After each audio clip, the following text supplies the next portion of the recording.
संयुक्त राज्य अमेरिका में सेना ने सत्ता पर कब्जा कर लिया है और देश अब एक तानाशाही और डरावनी दुनिया बन गया है।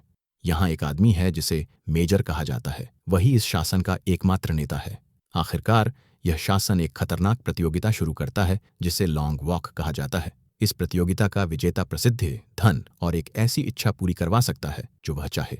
पूरा कार्यक्रम राष्ट्रीय टीवी पर सीधा प्रसारित किया जाता है और बहुत से लोगों के लिए यह गरीबी से निकलने का एकमात्र मौका होता है। लोग स्वेच्छा से इस प्रतियोगिता में भाग लेने के लिए आवेदन करते हैं और लॉटरी के जरिए 50 प्रतिभागियों का चयन होता है। मेन राज्य से केवल रे नाम का एक लड़का चुना जाता है। उसकी मां जिनी उसे कार में बैठाकर प्रतियोगिता के स्थान तक ले जाती है। कार में माहौल तनाव भरा और उदास होता है। जिनी चाहती है कि रे अपना मन बदल ले और इस प्रतियोगिता में भाग न ले, लेकिन रे उसे याद दिलाता है कि यह उसका अपना फैसला है, किसी और का नहीं। जब वे पहुंचते हैं तो जिनी रे को कसकर गले लगाती है और रोते हुए अलविदा कहती है। रे गेट के अंदर जाता है और वहां पीटर नाम के एक दोस्ताना लड़के से मिलता है। ज्यादातर खिलाड़ी मिलनसार और दोस्ताना लगते हैं और जल्दी ही सब मजाक करते और बातें करते हुए समय बिताने लगते हैं। वहीं कर्ली नाम का एक लड़का बार बार घबराहट में टहलता रहता है। बाकी लड़के नोटिस करते हैं कि वह बहुत छोटा दिखता है।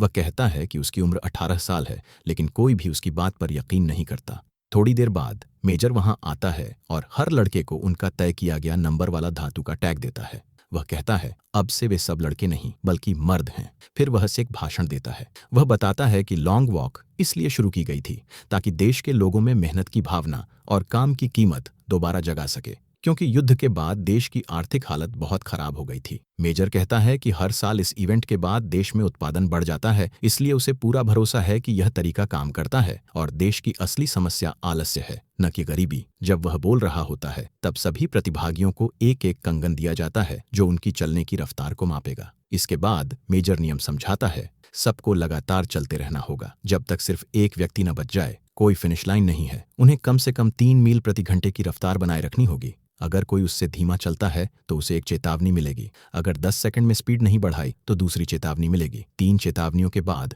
उसे गोली मार दी जाएगी और अगर कोई सड़क से बाहर कदम रखे तो बिना चेतावनी के तुरंत गोली मार दी जाएगी। मेजर अपना भाषण खत्म करता है, सबसे जोर से जयकारा लगवाता है और फिर हवा में बंदूक चलाकर प्रतियोगिता की औपचारिक शुरुआत कर देता है। लड़के चलना शुरू करते हैं और फौज के ट्रक उनके पीछे पीछे चलते हैं ताकि पूरा कार्यक्रम रिकॉर्ड किया जा सके।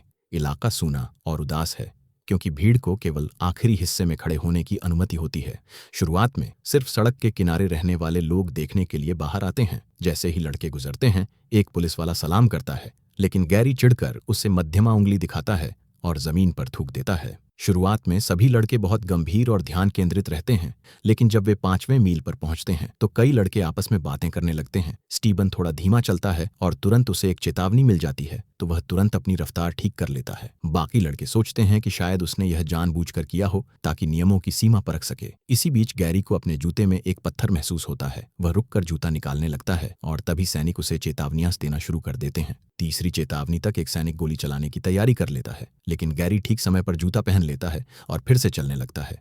बाकी लड़के उसे मूर्ख कहते हैं, लेकिन गैरी हंसकर कहता है कि उसने यह थोड़ा आराम करने के लिए किया था। जब वे 7वें मील पर पहुंचते हैं तो बातचीत इनाम की तरफ मुड़ जाती है। आर्थर मानता है कि वह यहाँ सिर्फ पैसे के लिए आया है, लेकिन रे कहता है कि पैसे से भी ज्यादा जरूरी चीजें होती हैं। बाकी लड़के उसकी बात पर संदेह करते हैं तो रे थोड़ा गुस्से में सिस्टम के बारे में बोलने लगता है। वह कहता है कि सरकार उन्हें यह सोचने पर मजबूर करती है कि वे अपनी मर्जी से भाग ले रहे हैं, लेकिन असलियत में सिस्टम ने लोगों को इतना गरीब और लाचार बना दिया है कि उनके पास इसमें हिस्सा लेने के अलावा कोई बेहतर विकल्प ही नहीं बचा। कुछ लड़के कहते हैं कि कैमरे पर लॉन्ग वॉक के खिलाफ बोलना ठीक नहीं है, लेकिन पीटर रे की बातों से प्रभावित होता है और सहमत होता है कि अगर वह जीते तो पैसा लोगों की मदद करने में लगाना चाहिए। इसके बाद पीटर एक सिगरेट जलाता है। हैंक उसे चेतावनी देता है कि यह खराब विचार है, लेकिन आर्थर हंसकर कहता है, थोड़ी मुझे भी देना। उनकी हंसी मजाक अचानक रुक जाती है क्योंकि रिचर्ड भीड़ को चीरते हुए आगे बढ़ता है।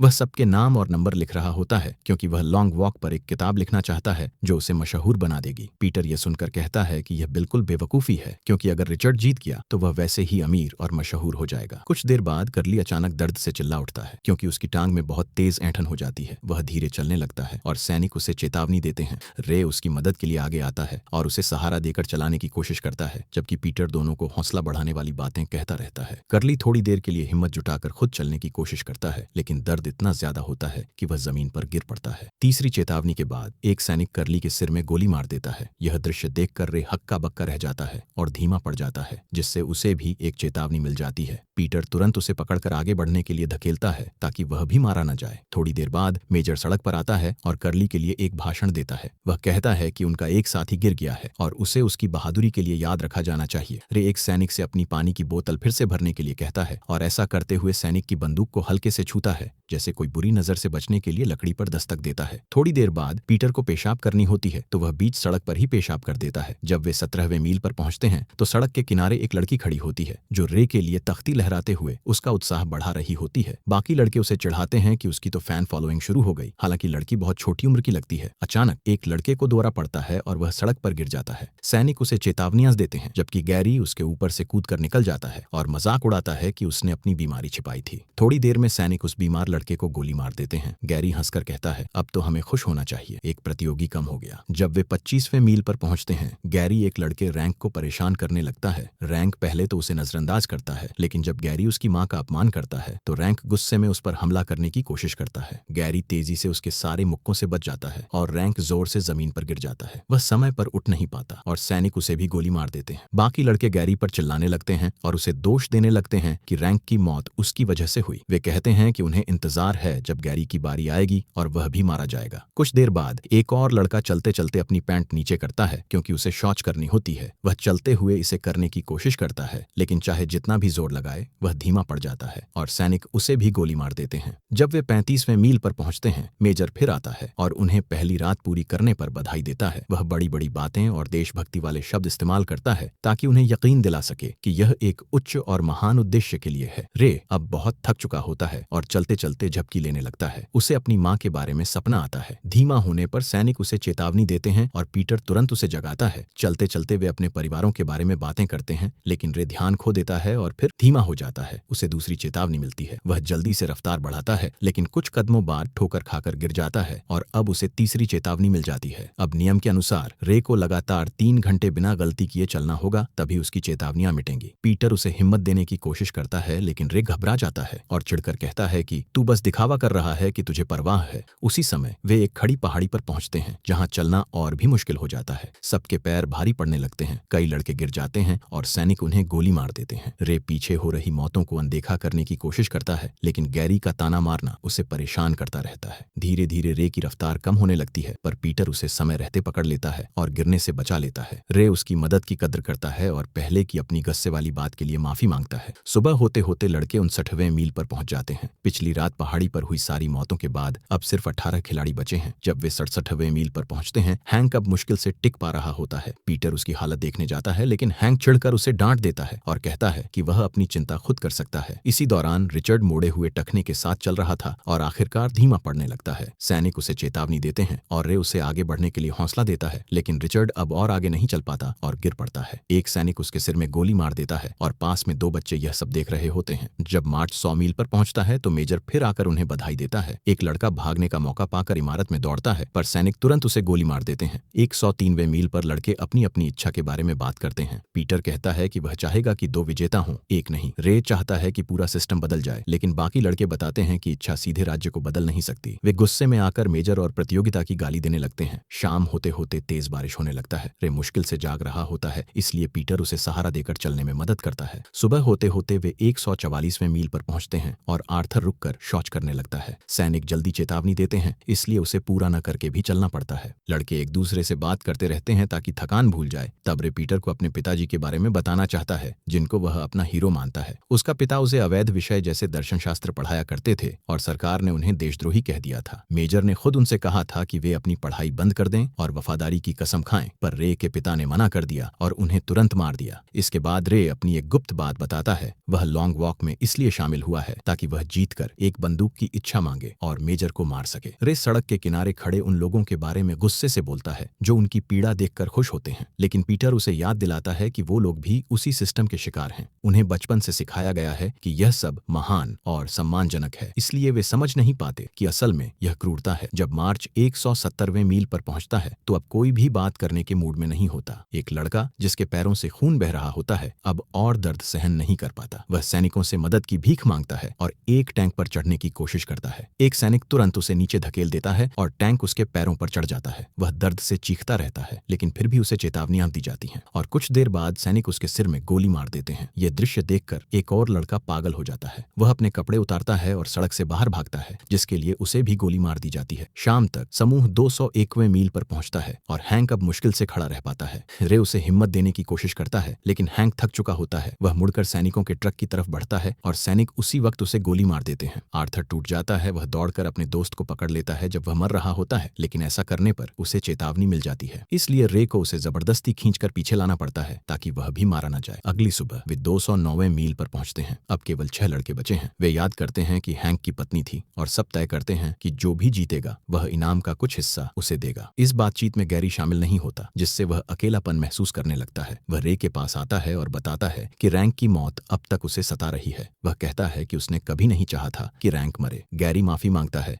लेकिन यह भी कहता है कि उसकी असल में कोई गलती नहीं थी। वह वादा करता है कि वह भी हैंक की पत्नी को कुछ पैसे देगा। बाकी लड़के उसे फिर से अपने समूह में शामिल कर लेते हैं, लेकिन जैसे जैसे वे चलते रहते हैं गैरी फिर से बेचैन होने लगता है। बाकी लड़कों पर गुस्सा निकालने के बाद गैरी आगे बढ़ जाता है और एक चम्मच से खुद को नुकसान पहुंचाने की कोशिश करता है। फिर भी सैनिक उसे नियमों के मुताबिक चेतावनियां देते हैं और कुछ देर बाद उसे भी सिर में गोली मार दी जाती है। अब वे 260वें मील पर पहुंचते हैं। माहौल भारी है, लेकिन लड़के गाना गाकर माहौल हल्का करने की कोशिश करते हैं। 5वें दिन वे 278वें मील पर पहुंचते हैं और सड़क रे के गृहघर की ओर मुड़ती है। कॉली कहता है कि रे बहुत भाग्यशाली है क्योंकि उसे अपनी मां को देखने का मौका मिलेगा, लेकिन रे कहता है कि यह शाप जैसा है क्योंकि उसे फिर से अपनी मां को छोड़कर जाना पड़ेगा। जब वे 286वें मील पर पहुंचते हैं तो वे रे के शहर से गुजर रहे होते हैं। चलते चलते रे का एक जूता फट जाता है। आर्थर उसे चेतावनी देता है कि असमान संतुलन चलना और मुश्किल कर देगा, तो रे दोनों जूते उतार देता है। उसके पैरों से खून बह रहा होता है। उसी वक्त रे की मां जिनी सड़क के पास दिखाई देती है। रे खुद को रोक नहीं पाता और भागकर उसे गले लगाने की कोशिश करता है। जिनी घबरा जाती है और उसे चिल्लाकर कहती है, सड़क पर ही रहो रे। तभी पीटर उसे पकड़कर समय रहते रोक लेता है, जिससे सैनिक गोली चलाने से पहले वह फिर सड़क पर लौट आता है। रे रोते हुए अपनी मां से आखिरी बार माफी मांगता है और उसे एहसास होता है कि वह अपने पिता से अलग नहीं है। दोनों ने ही अपने परिवार को कठिन रास्ते पर छोड़ दिया। आगे बढ़ते हुए पीटर रे को अपने जीवन की कहानी बताता है। वह कहता है कि उसके माता पिता युद्ध में मारे गए और उसे अपने चाचा के पास भेज दिया गया, जो उसे अक्सर पीटते रहते थे, जब तक कि पीटर 10 साल का था और चाचा की मौत हो गई। इसके बाद पीटर को सड़कों पर जीना पड़ा, चोरी और झगड़ों के सहारे। एक दिन झगड़े के दौरान एक लड़के ने उसके चेहरे पर चाकू मार दिया और वह अस्पताल पहुंच गया। उस हादसे के बाद उसने खुद से वादा किया कि वह हमेशा अंधेरे में भी रोशनी ढूंढेगा। अगर वह जीत गया तो वह पैसे से अनाथ बच्चों की मदद करेगा। जब वे 306वें मील पर पहुंचते हैं तो स्टीबन कहता है कि अब उन्हें एक दूसरे की मदद करना बंद कर देना चाहिए, वरना यह सफर कभी खत्म नहीं होगा। बाकी लड़के स्टीबन की बात से सहमत हो जाते हैं, हालांकि अंदर से उन्हें बहुत बुरा महसूस होता है। थोड़ी देर बाद आर्थर की नाक से खून बहने लगता है, लेकिन सबको ऐसा दिखाना पड़ता है जैसे उन्हें परवाह नहीं है। यह देखकर की का सब्र टूट जाता है। वह अचानक आगे भागता है, एक सैनिक की बंदूक छीन लेता है और उसे गोली मार देता है। बाकी लड़के स्तब्ध रह जाते हैं और कुछ ही सेकंड में सैनिक की पर जवाबी गोली चलाते हैं। काई गिरने से पहले खुद अपनी जान ले लेता है ताकि वे उसकी मौत पर काबू न पा सकें। अब समूह 324वें मील पर पहुंच चुका है। आर्थर की नाक से खून बहना और तेज हो गया है। पीटर और रे अब और दिखावा नहीं कर पाते। वे दोनों समझौता तोड़ते हैं और आर्थर को सहारा देकर चलाते हैं, लेकिन आर्थर जानता है कि उसके पास ज्यादा समय नहीं बचा। वह अपने दोस्तों से गुजारिश करता है कि अगर वे जीत जाएं तो उसका लॉकेट उसकी दादी को पहुंचा दें। वह यह भी कहता है कि जब वह अलग हो तो वे पीछे मुड़कर न देखें। फिर वह उनसे धीरे धीरे अलग हो जाता है। सैनिकों के ट्रक की ओर चलता है और सैनिक उसे गोली मार देते हैं। अब रात हो जाती है। 326वें मील पर रात गिरती है और अब सिर्फ 3 लड़के बचे हैं, रे, पीटर और स्टीबन। वे एक पुल पार करते हैं जहां मेजर फिर से उनके पास आता है और लगातार भाषण देने लगता है। रे गुस्से से भर जाता है और उसे गालियां देने लगता है, लेकिन मेजर को कोई फर्क नहीं पड़ता। वह कहता है कि यह वही निर्दयता है जो एक विजेता को चाहिए। तभी स्टीबन बोलता है। वह बताता है कि वह दरअसल मेजर का नाजायज बेटा है और उसकी इच्छा यह है कि वह अपने पिता के घर में रह सके, लेकिन अब वह महसूस कर सकता है कि उसका शरीर साथ नहीं दे रहा। वह कहता है कि वह अब थक चुका है और चाहता है कि यह सब खत्म हो जाए। स्टीबन रे और पीटर की तरफ देखता है और मुस्कुराकर कहता है, तुम दोनों के साथ चलना मेरे लिए सम्मान की बात थी। थी। मुझे खुशी है कि विजेता तुम दोनों में से कोई एक होगा। इसके बाद वह चलना बंद कर देता है और सैनिक उसे गोली मार देते हैं, जबकि उसका पिता मेजर बिना किसी भाव के उसे मरते हुए देखता रहता है। कुछ ही देर बाद बारिश शुरू हो जाती है। रे स्वीकार करता है कि वह पहले मौत से डरता था, लेकिन अब इतने सारे लड़कों को मरते देखने के बाद वह अब नहीं डरता,